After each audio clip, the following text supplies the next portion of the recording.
النهارده هعمل تجربه جديده وحابب انكم تحضروها معايا. ده جهاز كشف الكذب وده الموبايل بتاعي. هندخل مع بعض على السوشيال ميديا ونقرا بعض الاقوال المقصوره اللي موجوده هناك واللي الناس بتنقلها من بعض ونشوف راي الجهاز فيها ايه. جاهزين؟ يلا بينا. وادي المقوله الاولى. قال هتلر: اعطني جندي عربي وسلاح الماني وساجعل اوروبا تزحف على اناملها. طب بلاش. قال رئيس وزراء بريطانيا: عندما يتعلق الامر بالامن القومي لا تحدثني عن حقوق الانسان. كذب برضه؟ ده انا كنت مصدقها قوي دي. ماشي. قالت هيلاري كلينتون في مذكرتها: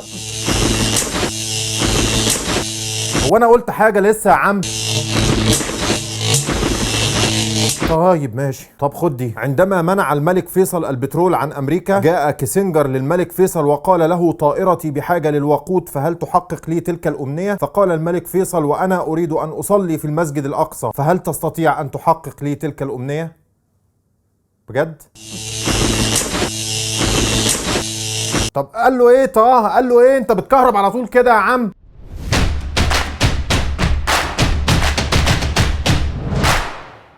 من يومين طلع ترامب ببيان واضح وصريح انه هيحمي بن سلمان رغم علمه بانه قاتل ومنشار. معقول يا جدعان امريكا بتاعت الديمقراطيه وحقوق الانسان تبيع كل مبادئها عشان خاطر السعوديه؟ الاجابه ونعم وحاضر وفعلا وقوي جدا خالص حضرتك. طب ليه امريكا تعمل كده؟ اقول لك انا ليه. جهز انت بس فشارك اللذيذ وسكت العيال اللي جنبك وركز معايا. الحكايه تبدا من سنه 1944 والحرب العالميه الثانيه بتشطب والناس بتغير هدومها ومروحه. راحت امريكا عملت مؤتمر هناك في امريكا ولمت فيه الدول وقالت لهم: بقول لكم ايه، العالم بتاعكم ده طالع من دمار وانا زي ما انتم شايفين الاقوى اقتصاديا والاقوى عسكريا، اما جغرافيا فانا كمان بعيد عن الهري والطحن اللي داير بينكم وبين بعض ده. فايه رايكم تربطوا العملات الضعيفه بتاعتكم الغلبانه اللي مطحونه في الحرب دي بالدولار بتاعي وتخلوه العمله العالميه للبيع والشراء وتضمنوا ساعتها ان فلوسكم في امان لان انا في امان الامان. وليكوا عليا يا جدعان ان انا مش هطبع ولا دولار الا لما يكون عندي قد قيمته ذهب، لان الدولار طلع ولا نزل فهو عباره عن حته ورق، انما قيمته ذهب في الحفظ والصون. وقت ما تحبوا تاخدوا فلوسكم هاتوا دولارات وخدوا مكانها ده. الناس رحبت بالفكره قوي الحقيقه وقالوا له ليه لا، واي نوت، يلا بينا يلا بينا. الدنيا فضلت ماشيه لذيذه وحلوه 11 سنه بالتمام والكمال. الدول دي تتعب وتعرق وتشقى وتدي شقاها لامريكا وتاخد مكانها دولارات، والدولارات في مكانها هناك ذهب وقت ما نحتاجه هنلاقيه. قشطه جدا يعني. وفي سنه 1955 تروح قايمه خناقه كده في بلد اسمها فيتنام تحت الصين في شرق اسيا. تروح امريكا قايله للعالم: وسع يا ابني انت وهو، الكبير وصل، دي مرمى صغيره كده هخلصها انا بشرب الشاي. في ياض انت وهو يا الفيتناميين قالوا: اهلا انت جيتي، طب تعالي. وراحوا ساحبين امريكا من شعرها وهاتك يا طعم. الامريكان اتهانوا وحسوا ان هم بيتهزقوا وقالوا: على جثتنا نطلع من هنا الا منتصرين، وكل ما يزودوا معدات المعدات تتفرم، وكل ما يزودوا جنود الجنود يتسحلوا. الكلام ده قعد كتير يا مؤمن، قعد 18 سنه، وتحديدا لحد سنه 1973 صرفت فيهم امريكا اللي وراها واللي قدامها. ولما حست خلال الحرب انها هتتكشف والفلوس هتخلص بدات تطبع دولارات على المكشوف من غير ما يكون عندها قد قيمه الدولارات دي. ده هتقولي: طب وايه المشكله يا عبد، ما تسيب الناس تاكل عيش؟ هقول لك المشكله انك بقيت بتدفع شقاك وبتاخد مكانه شويه ورق مالهمش قيمه، ولما تحب تطلب قيمته من الذهب هيقول لك مامتك في العشه ولا طارت. ده زي ما حصل مع فرنسا اللي اكتشفت اللعبه بدري وقالت لامريكا: ماليش دعوه بقى ادونا ذهبنا يا عم. فامريكا ردت عليهم بهذه الجمله الخالده: مش هقدر، مش عايز، انا مش قادر اديك، انت مش محتاج تقول لي هات، انا لو اقدر اديك هديك من عيني. وهنا بقى فرنسا سيحت للعالم وعملت مشكله لامريكا، واضطر الرئيس الامريكي نيكسون انه يطلع في خطاب سنه 1971 ويعلن رسميا فك ارتباط الدولار بالذهب وش كده. وكانت كارثه وصدمه عالميه اتسمت وقتها بصدمه نيكسون. طب وفلوس يا عم؟ شقى عمري. طب بعد اذنك بقى انا عايز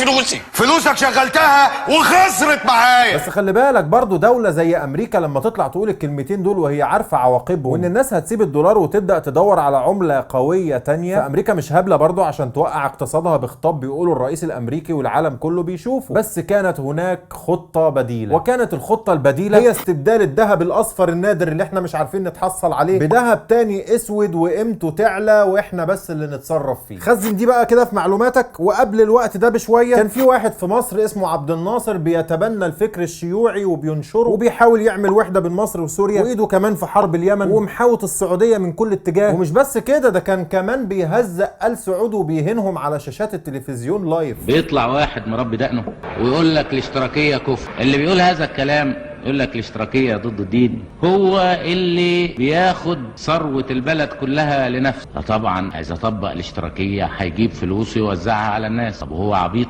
هيجيب فلوس يوزعها على ناس. ده هو بيعتقد ان هو من عيلة مميزة، عيلة الاسياد وبقية الناس عبيد. كان الكلام ده يا مؤمن سنة 1966، وكان رئيس امريكا وقتها اسمه جونسون. هنسيب الشغل بقى ونقعد نهزر ولا ايه؟ كان جونسون ده هو الرئيس الامريكي وقتها، وكان لسه الملك فيصل عامل انقلاب على اخوه الملك سعود، لا وواخد منه الحكم كمان بفتوى من هيئة كبار العلماء. يعني فيصل الطيب ده جايب انقلاب، والله جايب انقلاب. وكان عندهم ساعتها علماء حلوين زي دلوقتي كده، وما كانتش في حاجه بتقف على ايديهم برضه. المهم ان الملك فيصل عشان يخلص من عبد الناصر وجيشه ولسانه عمل ايه يا عم الحاج؟ عاوزكم انتوا بقى كده اللي تدوروا على الوثيقه اللي نشرها علي عبد الله صالح لما اتخانق مع آل سعود سنه 2017، وساعتها انتوا اللي هتعرفوا الليله كلها. حسب وثيقه صالح فالملك فيصل كلم الامريكان عن خطوره عبد الناصر على مصالحهم في المنطقه، وطلب منهم انهم يقصقصوا ريشه عن طريق انهم يورطوه في حرب مع الصهاينه تقضي عليه وتخليه ينسحب من اليمن وسوريا. انت متخيل؟ وده اللي حصل فعلا بعدها بسنه واحده سنه 1967. يا راجل، الملك فيصل اللي كان بيخطب خطب رنانه عن القدس وفلسطين. طب برضه ايه علاقه ده بالدولار وامريكا والليله دي؟ اصبر يا عم انا جاي لك اهو. احنا دلوقتي اهو سيبنا الليله دي كلها، احنا دلوقتي سنه 1973، يعني بعد الليله دي ب6 سنين. عندنا الامريكان اللي عاوزين ياخدوا البترول وفي نفس الوقت يظبطوا الدولار بتاعهم، وعندنا السادات اللي عاوز يرجع ارضه اللي ضيعها عبد الناصر في 67، وعندنا آل سعود اللي عاوزين يبيعوا البترول باعلى سعر، وعندنا بقيه دول العالم اللي بتشتري برميل البترول بما قيمته 3 دولار وقتها، وكانت كمان بتدفع بالعمله اللي تريحها. هوب يقوم السادات ضارب في الصهاينه، وهوب في خلال 6 ايام تكون امريكا بتزود الصهاينه بالسلاح والمعادله تتغير، والصهاينه يعدوا القناه ويروحوا يهددوا السادات ويبقوا على مشارف القاهره. فالملك فيصل ياخد قرار بتخفيض نسبه البترول اللي رايحه لامريكا والغرب، عشان قال ايه يعني زعلان على مصر وبيعاقبهم وكده. خدت بالك من اللفه؟ خدت بالك من التخطيط والليله كانت ماشيه ازاي؟ المهم الصوره اللي كان فيها الملك فيصل قاعد مع كسنجر وزير خارجيه امريكا واتقال فيها الكذبه اللي كانت في اول الحلقه دي، كانت مجرد شو حاجه كده للاستهلاك الشعبي. فواحد كده كان قاعد بيشرب حاجه ولا بتاعه وعجبته الصوره وبنى عليها القصه، انما الحقيقه ان كسنجر قاعد وطياراته هناك بتنزل معدات ووقود للصهاينه بالبترول السعودي. ومش بس كده، ده كسنجر كمان اتفق مع الملك فيصل ساعتها انه يتم ربط البترول بالدولار. طب وده معناه ايه؟ يعني مفيش برميل بترول هيتباع الا بالدولار، يعني اي دوله عايزه تشتري برميل بترول لازم تروح تشتري من امريكا دولارات الاول. استنى لسه ما خلصتش. واتفق كمان مع الملك فيصل ان السعوديه تاخد الدولارات من الناس اللي هي هتبيع لهم بيها بترول وتروح تحطها برضه في البنوك الامريكيه، وده في مقابل ان امريكا تحمي البترول وآل سعود والسعوديه والبوليكه دي كلها. وطبعا لما البترول نقص وشح من السوق بسبب تخفيض الانتاج سعره اترفع 400%، واصبح البرميل ابو 3 دولار سعره بقى 13 دولار، وما تعرفش تشتريه غير بالدولار. وده اللي اتعمم بعد كده على كل دول الاوبك، واصبح محدش يقدر يبيع برميل واحد الا بعمله امريكا. وطلع من ساعتها مصطلح البترو دولار اللي ممكن تراجعوه وتدوروا عليه بنفسكم. وحته كده على جنب ان الجميل اللي طلع المصطلح ده وقتها دكتور الاقتصاد الامريكي من اصل مصري ابراهيم عويس. ابراهيم عويس ده في احد لقاءاته على الجزيره قال انه راح لعبد الناصر قبل ما يسيب مصر في الستينات بخطه اقتصاديه تطلع مصر من ازمتها الكبيره ساعتها، وعبد الناصر ضحك عليه هو وشله العسكر ساعتها وقال لهم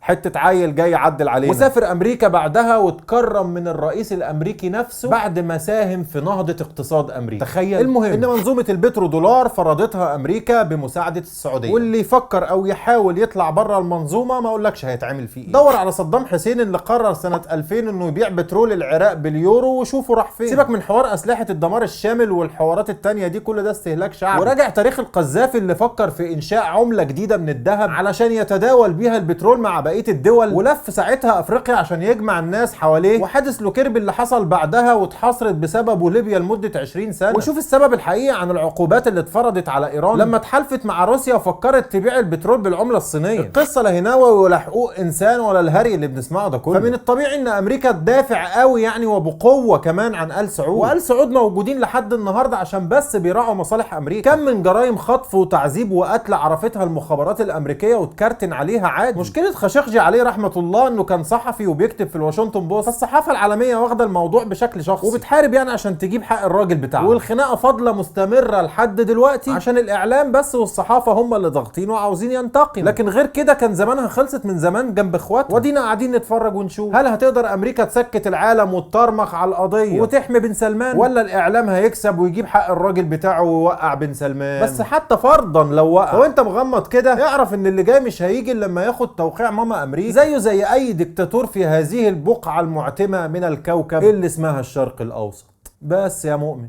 وقبل ما اختم الحلقه حبيت بس اقول للناس اللي بتتهمني ان انا باخد فلوس من قطر وتركيا ان انا عمري ما دخل جيبي مليم لا من قطر ولا من تركيا. بحاله سهرونا الليل بطوله قلبوا حال الدنيا يابا واللي معدول يقلبوا له عسكري التبس كليتا مسخرونا ومسخروا له عسكرينا مسكينوا له عسكرونا وعسكروا له نيمونا اليوم بحاله سهرونا الليل بطوله قلبوا حال الدنيا يابا واللي معدول يقلبوا له عسكري التبس كليتا مسخرونا ومسخروا له